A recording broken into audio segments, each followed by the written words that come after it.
Well, hello guys, how are you doing? So I'm going to try to get a little bit more professional, use whatever equipment I have. I mean, this is not really planned. I just built this emergency office in a utility trailer because when you start having fires and everything burns, you got to figure out how to outsmart the fire program to burn us all out of our houses and out of the woods and out of our homes and I mean, our offices, I was going to say, and whatever, our cars, burn us alive in our cars. I mean, this is a horrible, horrible atrocity. We're talking about, my dad was born in 1905, and, so he was living when the Holocaust happened.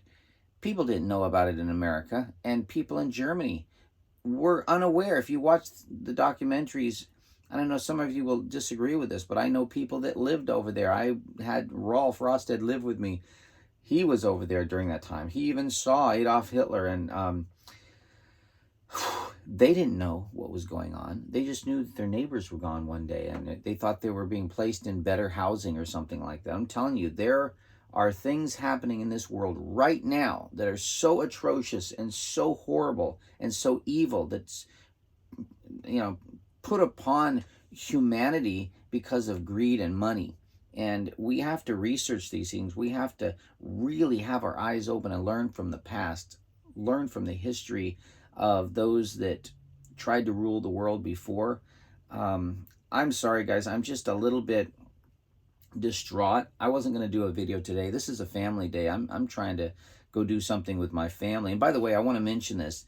When you have children, these horrible things are happening all the time. You can't dwell on it constantly. You have to let your children smile and laugh and be there for them. So I want to give you a forewarning. I am going to be doing a water slide video. We get a lot of views on our water sliding videos. Water parks all over the world give us free access to their water parks. We are professional sliders. I mean, in fact, I used to have some websites, watersliding.com and stuff like that. How do you be a professional water slider? I guess you just get a lot of views on your YouTube. We got about 21 million views on our first water sliding experience with the family.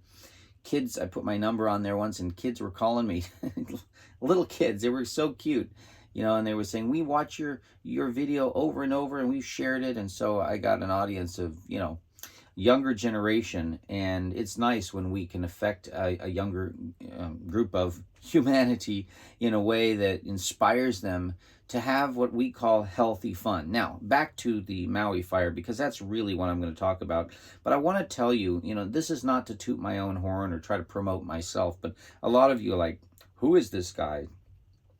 I do believe that as we have an audience and as we are out there sharing our perspective of things that are happening in this world, which are so crazy and so criminal, injustices upon humanity, that as people get to know us, they need to know our character.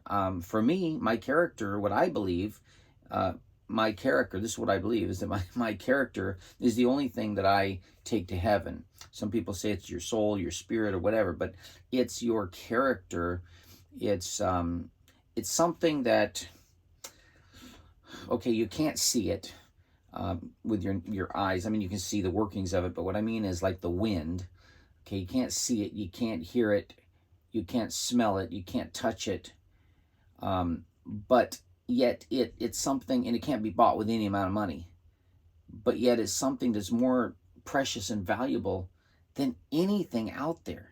That's the feelings that are in the heart, the emotions that are in the heart, the connection between children, parents, siblings, all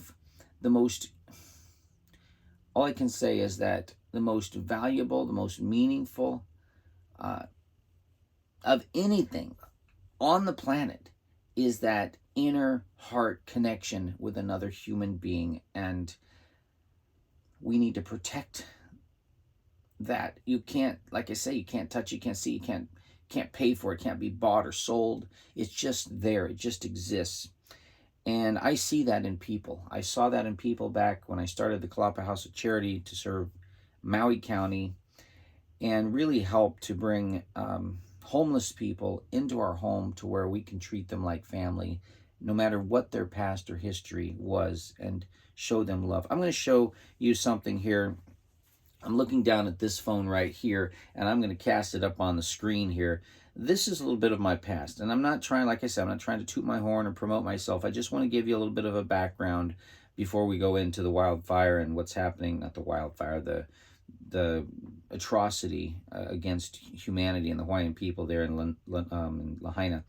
So back in 1995, when I was 23, I started this organization, this ministry called the Meadow Springs Lifestyle. It was Meadow Springs Health and Fitness Guest Ranch, then then Meadow Springs Lifestyle Center, and then Meadow Springs of America, because I was traveling all over the world and using the name, and so I wanted people to, identify that it was in America. I ran these commercials. I did this commercial. These are 30-second spots. I would do a 30-second thing. I would be like walking up a hill. I would talk. I would share some thoughts, and I really didn't plan it. I just wanted God to use me and say something that would be meaningful. And some of the advertisers with the channels there, like Channel 24 out of Chico, they would say to me, that's really not going to make any money. I'm like, excuse me, I'm not trying to make money. I'm trying to save people's lives and help them change the way they think and the direction they're going into a better direction. I want to get people's curiosity up. I want to make them think a little bit, about what they're doing. And so I had my phone number, and I got a lot of calls. And so I'm going to share this with you really quick, see what you think. And it's going to be loud. I don't know how to pass the commercial. I got to pay for the non-commercial. There we go. 30 seconds, guys. Watch it. Hi, my name is Steve Jenkins, and I'd like to share something with you that I believe could change your life for the better. Thomas Edison once said that the doctor of the future would give no medicine or would interest his patient in the care of the human frame, in proper diet, and in the cause and prevention of disease. As president of Meadow Springs, I truly want to make a difference in the lives of as many people as I can. I've seen more people go from sick and miserable to healthy and vibrant by eating the garden diet. So if you're sick and tired of being sick and tired, give me a call. Okay, so that was that one there. And then later on, so I put that on like everything from Oprah, Montel Williams. I remember some of those talk shows, and then General Hospital, Days of Our Lives. And that got a lot of people's interest. They're like, okay, that's interesting. So then I did this commercial right here.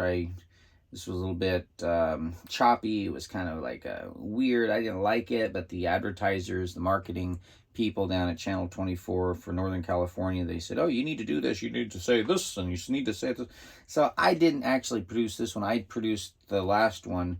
This is something they produced. They said it's a call to action. It's going to get people to call you. So I'm not like bragging or like saying these were done really well. I'm just showing you the history of some of the things I did. Stephen Jenkins, president of Meadow Springs. Diseases of all sorts continue to plague us, and human suffering is becoming a way of life. You might ask yourself, is there a solution to these problems? At Meadow Springs, we have developed a 10-day program which focuses on health-related conditions such as depression, cancer, diabetes, obesity, addiction, and so much more. If you can relate to any of these illnesses, then this 10-day program is right for you. There is an opportunity to feel better. Do it for yourself. Do it for your family. Call Meadow Springs today and change your life. So, I had a burden for my home area, Maui County. And so even though I went to college a little bit in California and I was doing things to make money in California, I had really pursued a life of money until I was 23. I wanted to go back to Maui County and do something to help the people. So this is what I did later on in life. And let's see if I can get this in the right order. We'll try it right here. Let's see. Let's try this. Only shelter for homeless people on Molokai will be sold at auction on Friday. It's known as the Kaho'olawe House of Charity, and it's a small 7-bedroom structure currently owned by Stephen Jenkins. Jenkins bought the house 2 years ago with the idea of helping people who had nowhere else to live. But this year he had to use mortgage money to bring the place up to county codes, and now he's 4 months behind on his payments. Jenkins says he's been approved for a loan that would cover that, but the foreclosure process has already begun. But it seems a little bit anti-humanitarian to foreclose on the only homeless shelter. So they'll basically be sleeping down under the trees by the wharf there's really no options for them in Molokai. If Kaho'olawe House is auctioned off this Friday, Jenkins plans to use the money from his new loan to buy another place. He says he'll find some way to continue helping the home. Okay, so that's there. Now, something else happened here that I will share with you that was pretty cool. And here we go. Weeks ago, it seemed like the only homeless shelter on Molokai would be sold at auction, but the Kaho'olawe House of Charity in Kaunakakai has been spared. A bankruptcy filing and a new loan have saved the house, and it's still offering refuge to people who have nowhere else to go.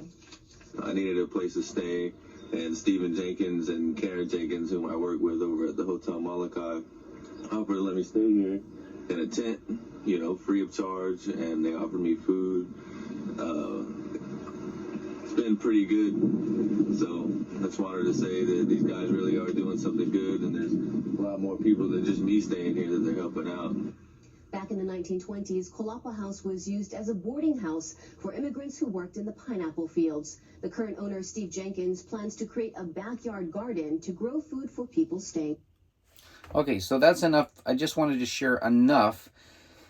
A lot of times people talk about stuff and they really can't prove it. So way back, I started recording stuff and doing videos, and I have a shipping container full of, I guess that's okay right there, full of VHS cassettes, okay? VHS cassettes that are videos of things that I was doing. I've made 23 trips to Asia. We're all over the world with this ministry that I started, and I, of course, have been to a lot of the places from Eastern Europe, Africa, you know, our Mexico, Canada, our area here in North America. But for the last 20 years, I've been working a lot in Asia, back and forth to Hawaii, with some trips here to California and even in the East Coast. Now, again, I don't want to talk about that, but I wanted to share a little bit so you know who I am, you understand my passion for people, you understand my desire for Maui County, and to understand what happened, where the children are. I mean, these are just questions that shouldn't be out of our mind. You know, Eric West, I really appreciate his, videos. One of the videos he did there with the police there in Maui, that was absolute harassment. Sure, I understand. Eric's upset a bit because of what happened. I mean, if you had your children burned to death, wouldn't you be upset? You know, you wouldn't really be able to manage your emotions very well. And people need to be, the police especially, these are public servants, law enforcement. You know, this young girl that was going after him, I understand. Eric is a bit harsh sometimes. He's doing a lot. He's trying to manage a lot. And he can cut you off. He can be a little bit sharp. But that's not necessary. You want a person like that when you're out there being attacked by bullies. You want someone who's going to come and defend you and stick up for you and help you. And so, the police are supposed to be tuned into some of that stuff and know and be a peacemaker. Police are supposed to be peacemakers or peace officers. And so, he was taking some pictures. He stopped there beside the road and he filmed it. And I'm glad he did. Thank you, Eric. I don't know. I'm a bit upset too. It's horrible, and I start to wonder, is it going to be illegal for me to be asking where the children are? Is that going to be illegal? Am I going to lose my channel? I've got thousands and thousands of videos up trying to share with people just my life so I can be an influence, a blessing to them. And I share my family. People say, oh, you shouldn't put out your kids and stuff like that.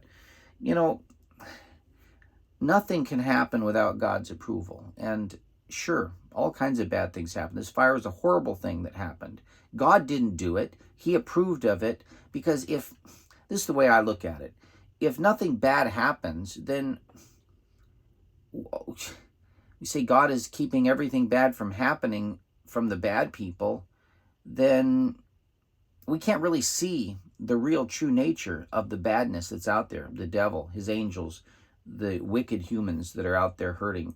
Sometimes we need to see so we can step up to the plate and say, this is enough. We need to make a change. We need to do something bring about that change. So one of the reasons I decided to just do a video right now, another video, is because a good friend of mine wrote something and I wanted to read it to you. Now, I'm not the best reader and I don't know if I can even see it here, but I'm going to try. I'm going to try to pull this up and see. Now, this guy, he's an amazing man. I really love this man. He wrote a song. He's not even a songwriter type of person, but he wrote a song that I would like to sing sometime called He Is There. And I'm talking about God. Now, I don't know how long it would take me to read this, but I want to read this to you because this is from a good friend of mine and he wrote it up. And, you know, I think that it's worth taking a look at. I could send you or put the link here somewhere, but let me try. Let me try to read this to you. There are few who have not heard about the catastrophic fire of Maui. The Lahaina fire has been characterized as the deadliest in the United States in over a century. The graphic images and heartbreaking personal accounts are being unceasingly echoed throughout mainstream media. Along with this, virtually every media outlet is consistently referring to the decimation in Lahaina as a natural disaster. But this is not the truth. Okay? This is not the truth. Now, I understand he's going to share some things in here that they're quite interesting. I go beyond that. I think that, and I'm going to share with you in another video something that I have here in my possession. Okay? I don't want to say it wrong to where I suddenly have people swooping in here. But it's basically a directed energy weapon. Everyone who has a microwave oven has a directed energy weapon. I mean, it's a low, it's not like super strong and it's protected in this box, but if you take that unit outside of the box and you're able to focus it at something, you can see what will happen, especially if there's metal there. So I'm going to do a video and show you that and what happens, okay? So he's saying that this is not so, okay? In fact, man, okay, but this is not true. It is not a natural disaster. It is, in fact, man-made, and not in the way you might think. So, sure, this is his perspective. This is his idea, and I just want you to understand this is definitely a part of it. This contributes. What he's going to be talking about here contributes to this fire, okay?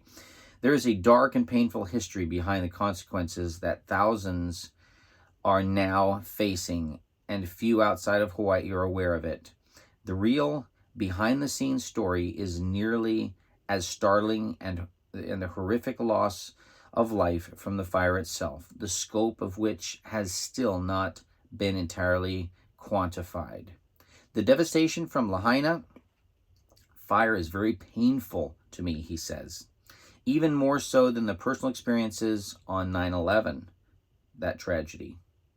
He was actually headed to work during 9/11. He lived in New York, and he was working in one of the building trade towers, and he was on the highway, and something, an intuition or whatever thought came to his mind, I don't want to go to work today. And he turned around and went back home. And then as he was watching TV, he saw what happened, and that's when he knew God had a plan for his life. And he and I do the same sort of things, lifestyle education, helping people turn their health around and their life around. Lahaina has very special meaning in my life. I have always viewed it as the place that saved my life after I returned from China in 2003 with SARS, the original coronavirus that made COVID-19 look like the common cold. I also, I almost died, sorry. I remember I was thinking while I was reading this, I always start thinking of things. I was over there too, and I went through China 2003, and I remember the SARS was, and it was being talked about. And that's when 2002 or 2001, I started traveling. People were calling me to that part of the world, and I started going over there. So yeah, that original coronavirus that made COVID-19 look like the common cold, I almost died. Were it not for God's providence in opening a way for me to arrange emergency transport to Maui from China, I would probably not have survived. I subsequently recovered in the Lahaina area just a couple of years later. My wife and I moved to Maui, where we became friends with families who lived in Lahaina, although we lived in Hana and subsequently in another area all the time. At that time, we were frequently involved with churches in Lahaina and Kihei. Along with the Kaho'olawe, I wonder if that's spelled right, church where I was frequently a speaker. We later moved to Kohala on the Big Island. That's near the Hawaii, that side, where we started a lifestyle center primarily to provide a resource to help Hawaiians curb the diabetes epidemic along with other chronic diseases that had become rampant. Hawaii is home to us, and we miss our dear family on the island. Sadly, we do not know if our friends from Lahaina are dead or alive at this time. At the time, while he's writing this, which was a few days ago.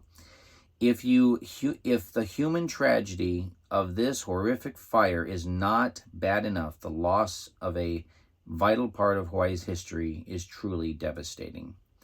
There's a grim reality nobody is talking about that explains why the Lahaina fire was destructive and why such fires are likely to happen again in the future. It is a story that few, other than perhaps Native Hawaiians, would ever want to hear. It is the proverbial elephant in the room. Surely many of us have heard the so-called conspiracy theories. There have been serious questions about how exactly the fire started. Then there is the rather peculiar fact that the Maui police chief, I'll make sure it's still recording here, you know who he is, John Peliter, how do you say his name? Peliter, was also the incident commander for the 2017 Las Vegas mass shooting, the deadliest mass shooting in U.S. history. The management of that situation was badly botched and many died needlessly. There's also Governor Green's anti-housing proclamation that came out in July, which could essentially appropriate land for residents in the government needs to zone. Then, of course, there is the $75 million housing project proposed by the Department of Hawaiian Homeland in January that would be built on the same section of Lahaina that just burned up. There have also been discussions about Maui becoming a poster child for the 15-minute city concept, which would obviously require significant clearing of land and rebuilding of infrastructure. Most notably of all, there are the sirens that never sounded, the fire hydrants that had no water, and of course, one of the largest military bases in the country, less than 100 miles away, that failed to deploy a single piece of equipment to rescue those who leaped into the sea, the ocean, to escape the fire and the flames. While there may indeed be rational explanations for such bizarre irregularities, any excuse given would amount to nothing more than a moot point, considering the number of lives that have been lost. Thank you, Arnie. You did a good job writing this. On the surface, there are only two conclusions one can reasonably reach about the college of disjoint events surrounding the Lahaina fire. Either there was a nefarious agenda behind these purported coincidences, or they are among the most glaring examples of incompetence we have ever witnessed in the history of planet Earth. Regardless of your perspective, he didn't say all of that, he said in history, I added that. Regardless of your perspective, the end result is unfortunately still the same. That having been said, there is actually a much more profound and long-standing historical explanation for the fire's devastation that our self-professed illustrious leaders will never acknowledge. It is a result of greed and flagrant disrespect for the history and culture of the Hawaiian people. Encroachments that has occurred for centuries forever changed the course of life in Hawaii. Between the introduction of non-native crops and livestock, the overdevelopment of real estate moguls and mega corporations, and the militarization of our own government, a catastrophe was set in motion a long time ago that has now resulted in what should be a wake-up call for the entire world. Far too long, people have salivated over the prospect of visiting or living in a paradise like Hawaii, while at the same time disrespecting the culture and the people who are the rightful inheritors of the land. Many of the tourists who visit Hawaii have absolutely no understanding of Hawaiian culture of understanding of Hawaiian history or culture, nor do they care to. The plight of the Hawaiian people is of less concern to them.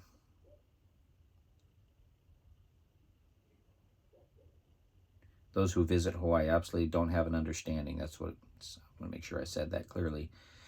Years ago, my wife and I visited with friends on Oahu, where we could not help but notice the vast numbers of tents dotting the major beaches on the Waianae coast, perhaps one of the most beautiful stretches of beaches in the world. Most tourists would initially see this as a fantastic idea, a golden opportunity to camp out on the beach. But what they don't realize is that the tents contain homeless Hawaiians who could not afford the astronomical real estate prices and exorbitant rents in order to live on their own island. Just a couple of years ago, coordinated efforts by island officials were made to remove the encampments, sending the homeless into the hills, or for the few who were fortunate enough, into shelters or affordable housing units. How did this tragedy happen? Beginning in the early part of the 1800s, New England and European missionaries arrived in Hawaii. By the middle of the 19th century, there were frame houses constructed, horse-drawn carriages, schools, churches, and other infrastructures that previously did not exist. However, despite what may have been sincere intentions, the missionaries brought with them their food, their customs, and unfortunately their diseases, illnesses that the native Hawaiians, an epidemically virgin population, had never been exposed to before. The practice of living off the land that the Hawaiians had followed for centuries was now supplanted by foods. Sorry, I'm not the best reader, guys, especially with these big words, Arnie. You're using some really... By foods from other parts of the world, basically supplied is what's supplanted, resulting in a direct assault on their immune system. The illnesses brought in by outsiders spread, and the Hawaiian population was decimated. Some historians say that 80 to 90% of the population died. In the years that followed, a strong but powerful white minority exerted substantial political influence over the Hawaiian monarchy. King Kamehameha III, and the impact of colonialism permanently altered life in Hawaii. French, British, and U.S. interests continued to grow, eventually yielding way to the U.S. with a free trade agreement established in 1875. In 1887, the U.S. received exclusive rights to establish a military base at Pearl Harbor. President William McKinley annexed the Hawaiian Islands as the U.S. territory in 1900. So around that 1887, something like that, that's when my grandmother, my father's mother, moved to Hawaii. She saw an ad in a newspaper that she could go and live with the Queen. and work with her. So that's what she did. As a young girl, she went to Hawaii on a steamship, and that's how we got started in Hawaii back with Queen Liliuokalani. After decades of political struggles and further encroachment by the U.S. and others into the agricultural arena and the housing market, Hawaii finally became the 50th U.S. state on August 21, 1959. During the long history of involvement by outsiders in Hawaii, crops and livestock were brought in to supply the foreign economies. Many insensitive species took over the island. Species took over the island. Commercial agriculture grew, and Hawaii became a major supplier of sugar and pineapple. Dole and Del Monte moved more of their pineapple production out of Hawaii in the 1800s until 2000. Moved most of their pineapple production out of Hawaii in the 1980s. In 2016, the last sugar mill closed. Hundreds of employees were laid off, ultimately leading to more unemployment and poverty. I'm dyslexic, guys. Sometimes I say it wrong or the opposite, so please check to make sure. Thousands of acres of land used to grow all of these products have sat fallow for years on an island where the cost of land, this is crazy, is sky high, and there is a severe housing shortage, especially following the Lahaina fire. The companies involved did little to help clean up the mess in the aftermath of their departure, and the vacant land became subject to erosion. The frenzy to use Hawaii as a source of these agricultural products also helped to create battles over water rights, which continue to this day and which may have heavily contributed to the lack of water during the fire. And I just want to add again, there's no lack of water, it's just a lack of competence. There's an ocean, and it's pretty easy to have a pump trailer and throw a hose in the ocean and have enough water. You could build a system that would actually spray water over the buildings in a spray, a mist or whatever, and keep things wet and damp, so when flames fell on them, it couldn't light on fire. You could do it in bursts. You could have a controlled situation with a valve. It wouldn't be hard to do that. Sprinkler system. It'd be better to get wet with salt water than burned to death. An important factor in the Lahaina fire involves the island of Kaho'olawe, often referred to as the most bombed island in the Pacific. The U.S. Army leased a small section of the land from cattle ranchers for $1 a year in May of 1941. After the attack on Pearl Harbor, the U.S. took over the entire land and never gave it back. In the years that followed, the island was used for target practice, and the military bombed the daylights out of it. Protests by Hawaiians began in 1976. So I remember 1976, 1975, 1974. I remember we lived right across from Kaho'olawe, and we could see it being bombed all through the night. It was, pretty spectacular as a young kid watching those flares. They would drop a flare that would light up the area, and then they would drop a bomb usually after that, is what I remember. And then you hear a big bang, and it was horribly loud. It would shake the house, and it was just horrible, really, but exciting for kids because they're like, oh, that's our military. They're practicing. But it was not until 1990 that President George H. Bush, or H.W. Bush, declared a stop to the bombing. 3 years later, Congress voted to give the island back to Hawaii, cease all bombing activities, and allot funds to restore the island. However, the restoration was not completed and has been an ongoing challenge for the Hawaiian agencies involved. Unexploded ordnance can still be found on the island.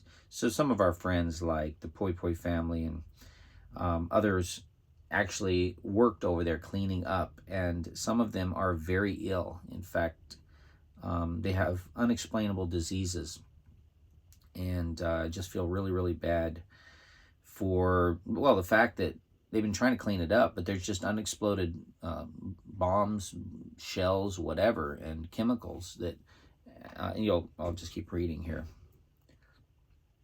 The west side of Maui, where Lahaina is located, relied upon presence of, wait a minute, I want to go back.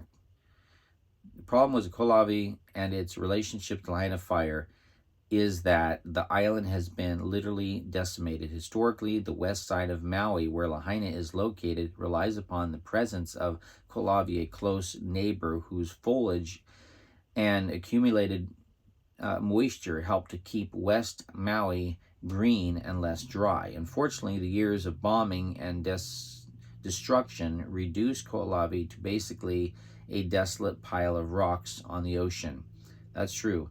Somewhat resembling the lunar surface in some areas. This destruction, without question, contributed to the extreme dry conditions that helped stoke the fire in Lahaina. Well, that's true. I was just sailing around there and by it, and yeah, it's really, really dry. It looks like the moon or something. The proceeding and many more into Hawaii. And if I can't say the word, I'll just go over it. Thank you, Arnie. You're such a smart man. You know, you use words that I have to look up in the thesaurus or something like that. I can possibly cover Hawaiian's life that I can possibly cover in this article spawned the Hawaiian sovereignty movement that began during the 1970s. It is a grassroots political and cultural movement to establish Hawaii as an independent sovereign nation. Part of its intent is to reverse the many decades. Yes, sweetie pie. My little girl is here, so let's let her come in. Come here, pumpkin. Come here. Oh, you're wearing my big sandals? Come here. You want to help me with this movie? Okay, come on. Let's see if you can help me without distracting Daddy. Come here. Come on. Get up on my lap and sit here and look into the camera. See right there? I'm doing a special program for the people of Lahaina. Okay, sovereign movement established. I'm almost done. Hawaii as an independent sovereign nation. Part of its intent is to reverse the many decades of intrusion, encroachment on Hawaii soil and into the lives of the Hawaiian people. Despite the pushback by a large number of Hawaiians, the haoles keep coming. Major real estate developers keep scooping up large swaths of land, and wealthy continue to acquire acreage equivalent to small cities. Ellison, of course, the billionaire, purchased 90% of the island of Lanai, 87,000 acres in 2012 for the report of $300 million. Bill Gates owns at least 2,000 acres prime land in Hana. Jeff Bezos owns 78 million, 14 acres estate on Maui and in Hana. The list of Hollywood celebrities that have homes in Maui most notably included Oprah Winfrey, Morgan Freeman. What are you doing? Okay. Hopefully this will get some maybe this, you can share this. Guys, please share this because this is really sweet. My daughter here, she wants to be a part of this. Most notably included Oprah, okay, Will Smith, Julia Roberts, Jim Carrey, Helen Hunt, Kelsey. Okay, thank you, Abigail. You be part of the crew. Grammar and many more. Collectively, they own thousands of acres of Maui land. Most of the enormous estate are second, third, or fourth homes in which they do not often live. This is one of the key reasons Maui land has become scarce. Real estate prices have become artificially inflated. The cost of goods and services have skyrocketed, and Hawaiians have become displaced. Unable to live on their own land, and now faced with an enormous influx of Lahaina residents made homeless by the fire, it is anyone's guess as to how these thousands of Hawaiians are going to survive. Okay, thank you. You're doing a good job. Just keep doing what you're doing there, working on that side of the camera. Wages in Hawaii have not even come close to keeping pace with the cost of living, thus creating a strong, you want to read this? Impetuous for seeking work elsewhere. Most Hawaiians have to work 2 to 3 jobs just to make ends meet. They live paycheck to paycheck. As home and commodity prices ramp up up over the years and housing becomes scarce, many highly educated and skilled Hawaiians left the islands in search of better jobs and a lower cost of living elsewhere. This created a grab which was subsequently filed by less experienced individuals, many of whom are outsiders, often from other countries. This is yet another reason for the rather dire outcome of the Lahaina fire.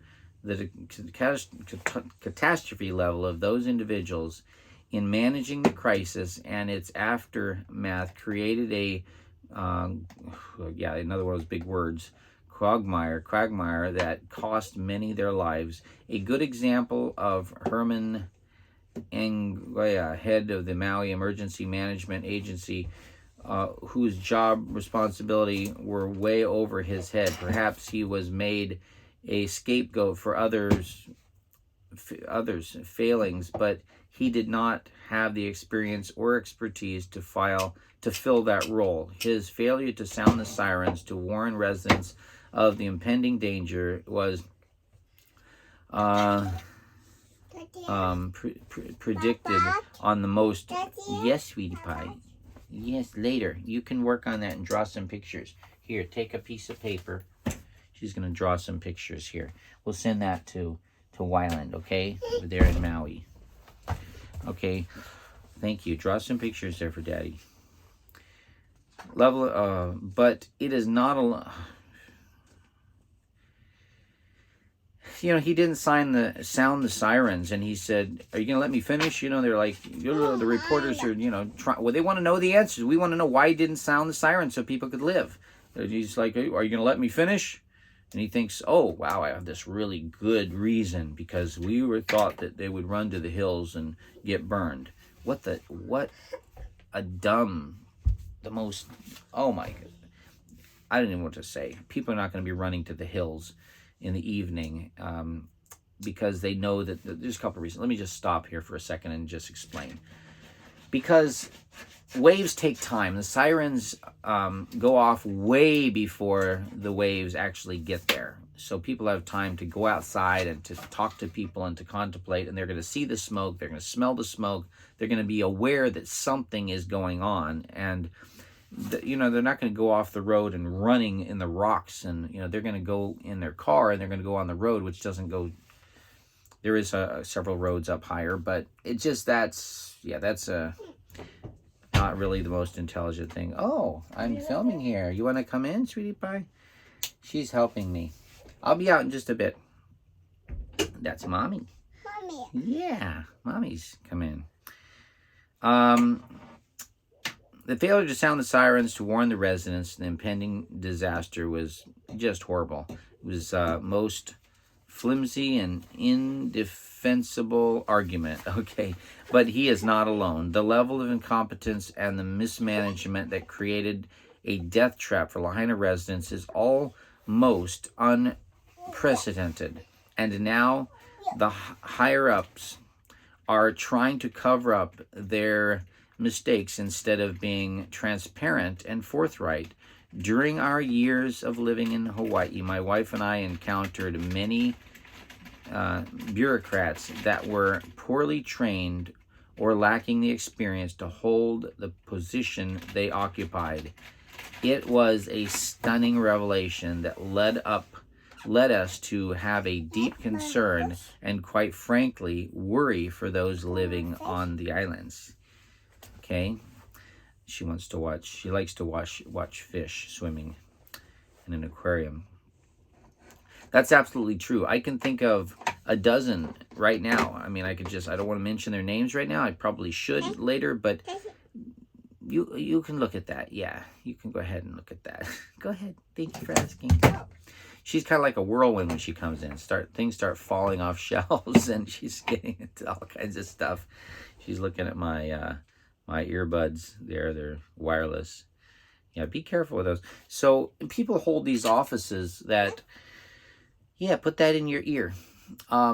And they don't have any qualifications, but they know someone who knows someone. They get the position, so they get paid to sit in that place to do that job, but they're not doing that job. And of course, in some ways, it's kind of cool because you know that the person in charge of that position they're not doing anything. So you can really get away with all kinds of stuff, you know. So I don't want to mention departments, but yeah. Okay, back to this. Lack of compassion. The worst part is the untold story of Hawaii is the worst part of the untold story of Hawaii is the lack of true compassion for those who are in the same way responsible for the consequences arising from the Lahaina fire. Many Lahainas lost literally everything they owned in a similarly altruistic act. Some Hollywood celebrities and Silicon Valley oligarchs, whatever, pledged to make a large donation to the rebuilding of Lahaina. But while it may seem generous to them and perhaps to others, the fact remains that the donations involved are pocket change for them, pocket change for them. It is an empty gesture, particularly since they have arguably had a hand in the way life for the Hawaiians have deteriorated over the decades. Furthermore, one must wonder how these donated funds will be embarked. Will they be used to directly help those who lost everything in the fire, or will they be used to rebuild in a way that enhanced and attractiveness and desirability, sorry Arnie, I can't read all your words, of the island, thus maintaining or even in 20 years in Asia speaking other language, maybe that's partly my problem, maintaining or even enhancing the value of their real estate investments. That's absolutely true. I understand that. You know, they're trying to rebuild, but it's going to enhance the value of their assets. The Biden administration is another culprit in this gratuitous effort to help the fire victims. I'm saying the word, but I don't even know what it means. Someone out there might. I once in my video, you might have seen a couple back, I said I'm an idiot, I'm stupid, and I got a lot of comments that said, "You're not stupid." Thank you guys. Thank you for saying that. Bye. Well, guys, I'm back. My battery died, so I'm going to continue to read here. The worst part of the untold story of Hawaii is the lack of true compassion by those who are in some way responsible for the consequences arising from the Lahaina fire. Many in Lahaina lost literally everything they owned in a seemingly altruistic act. Some Hollywood celebrities and Silicon Valley oligarchs pledged to make a large donation. So I was reading that before it got cut off. Furthermore, one must wonder how these donation funds will be earmarked. Will they be used to directly help those who lost everything in the fire, or will they be used to rebuild in a way that enhances the attractiveness and desirability of the island, thus maintaining or even enhancing the value of their real estate investments? You know, that's not what we want as locals. We want the memories. You know, I'm going to just share a little story here. I don't know if you know Baskin Robbins owner, or John Robbins, the son, who divorced his father, became emancipated at a young age, and decided, I don't want anything to do with the billions of dollars. What I want is a true reverence of life and an understanding. And he says it like this: I want to live at peace with my conscience. So when Robin Leach with Lifestyles of the Rich and Famous came to interview him, they noticed he didn't live extravagantly, and he was just an average person.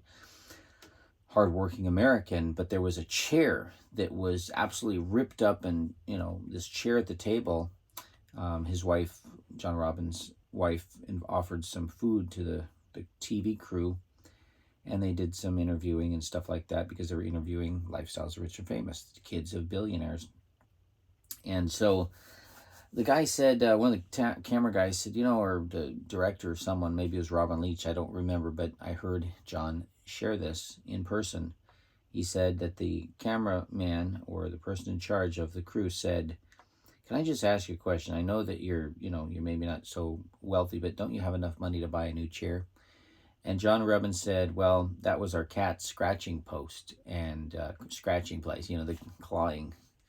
And the cat got killed by a vehicle running in the street. And the kids wanted to keep that as a memory of their cat." And so what he said was, we see more value in relationships, not only with each other and people, but with animals, and the memories of the relationship with those animals has more meaning. So replacing that chair for a new fancy chair just to impress someone, or just for eye candy or something, just doesn't have that sort of value. It may have a value in dollars, in resale value, but that's not where real value is. So I say that just to help you understand, us locals and the Hawaiian people, they want the authentic halis, the wood structures, whatever they are used to. They don't want to have something that is pushed upon them and the ideal of someone else's mindset. Okay, the Biden administration is another culprit in this gratuitous effort to help the fire victims. Biden has pledged to send $700 per household to Maui fire victims, while at the same time sending billions of dollars to Ukraine. Even many of the mainstream media have criticized this insulting illustration of hypocrisy. Can you imagine? Just think about that for a second. And finally, there is the culprit lack of understanding and concern that some tourists exhibit towards those who live in Hawaii. They do not respect the people, their customs, or their land. This could not be better illustrated than by the tourist who decided to swim and snorkel in the waters off Lahaina while there are still dead bodies on fire victims that have not been recovered. What a lack of respect and reverence for those families who are suffering from such losses. And then, of course, there are the real estate developers and investors who are calling Lahaina fire victims, offering to purchase their properties while the smoke is still rising from the ashes and the families are freshly grieving their losses. There cannot be anything more appalling than this. This compassionless, ambulance chasing, opportunistic behavior should be called out on a global scale. So I want to help you guys understand this, and I want you to share this. We really survive on tourism, and so we want you to come to Hawaii. We just want you to show some respect for the graveyard and the area where this tragedy happened. Of course, we want to expose, we want to bring out the truths, but yeah, snorkeling right in the area where there's still dead bodies, having fancy dinners and birthday parties and stuff like that in the wake of this, there needs to be a little bit of time.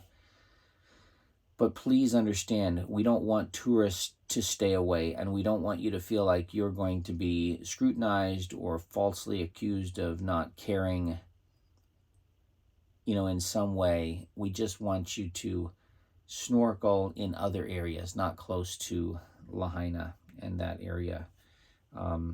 It's still possible that more bodies could show up. So be respectful of that something's going on. Now, if you're searching for bodies, that's another thing. Come and help us search for people, but make it clear if someone asks you what you're doing. Just explain it. That's my opinion. Okay. The unceasing refrain of those in leadership and the media flaunting the climate change narrative to justify or explain away the degree of carnage that occurred in Lahaina is a complete ruse. He says, yeah, hoax, farce, whatever you want to call it. Yeah, it's crazy. It is simply more of the same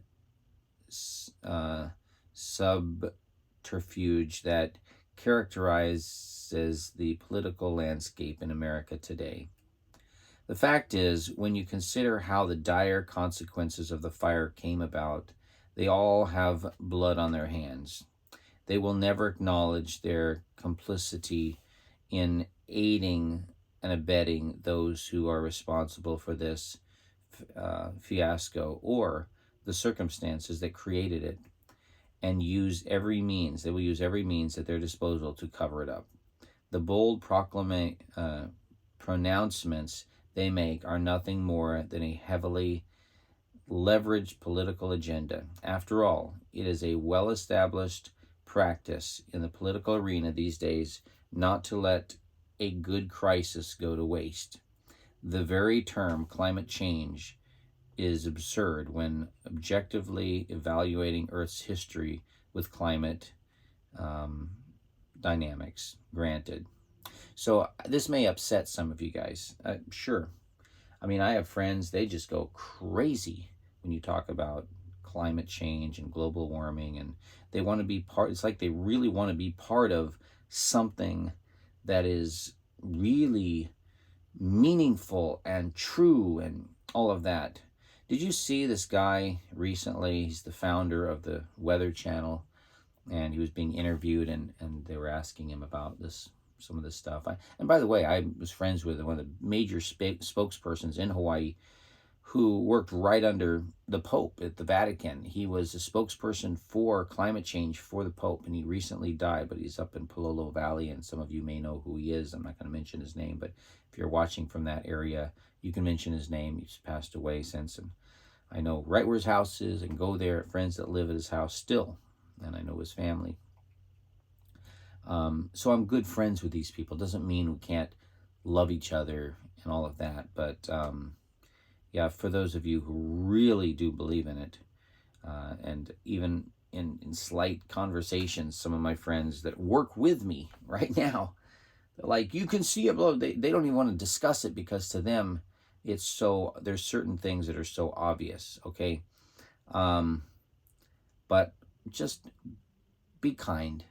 Don't be aggressive. Please look at the facts in a broader perspective. And when this topic comes up, I'm not going to tell you exactly what I believe. I'm interested in science, and I'm interested in real facts and understanding the broad spectrum of everything here.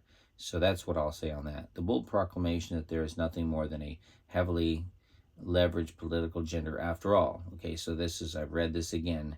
This is about a crisis go to waste. Don't let a good crisis go to waste. The very term climate change is absurd when objecting. Okay, so granted, we have known about the greenhouse effect that was catapulted into the public eye by the environmental movement of the 1970s, but the cause of the Lahaina fire cannot be blamed on the purportedly global climate crisis, and it certainly cannot be blamed on Hurricane Dora, which passed hundreds of miles to the south. The real reason for the catastrophic fire is quite specific and clearly identifiable. Insatiable greed over the, put this there so you can see it a little bit.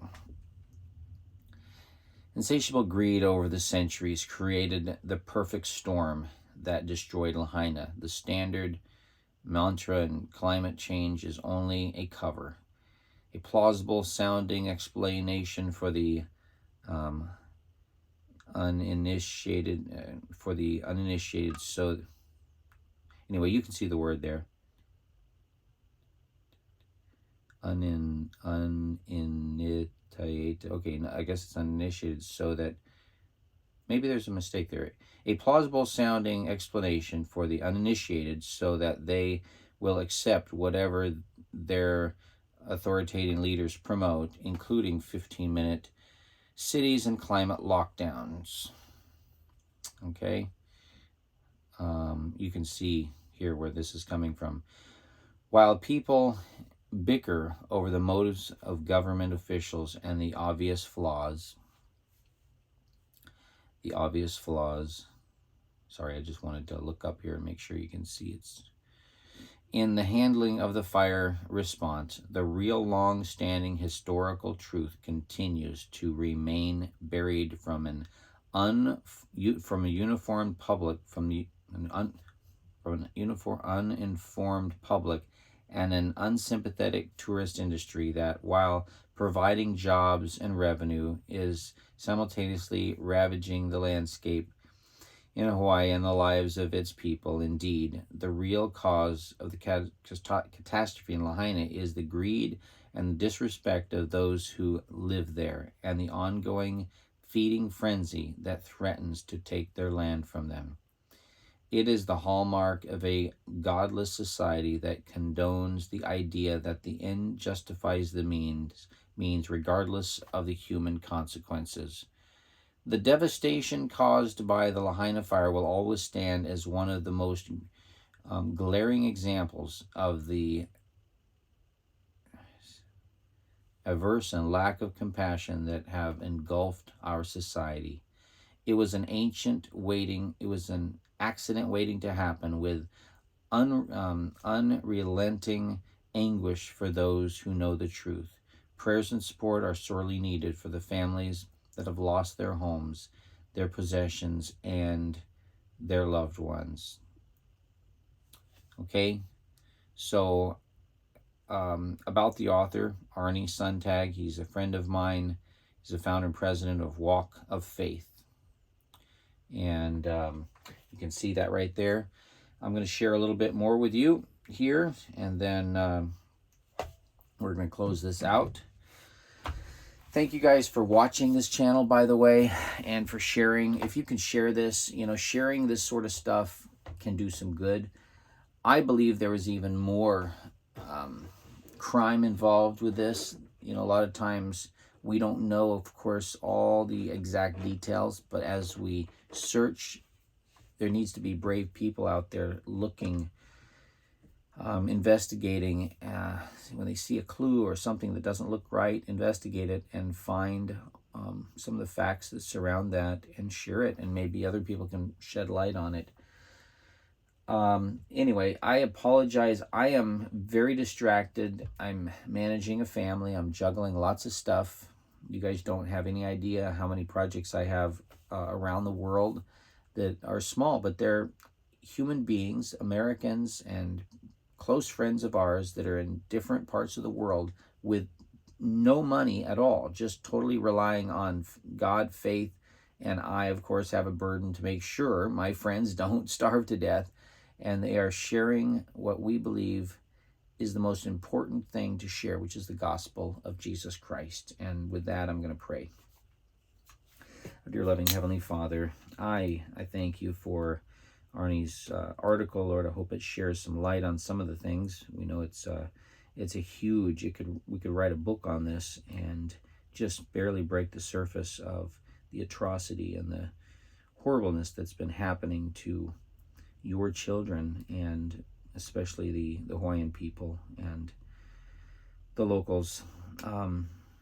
We love you, Jesus. Thank you for somehow bringing good from this. We know that all things work together for good to them who love God. And I want to just appeal to my brothers and sisters in the local communities there in Maui and in Molokai and Lanai and those areas, that they truly seek God in their life and be right with God, to love God, because all things do work together for good to them who love God.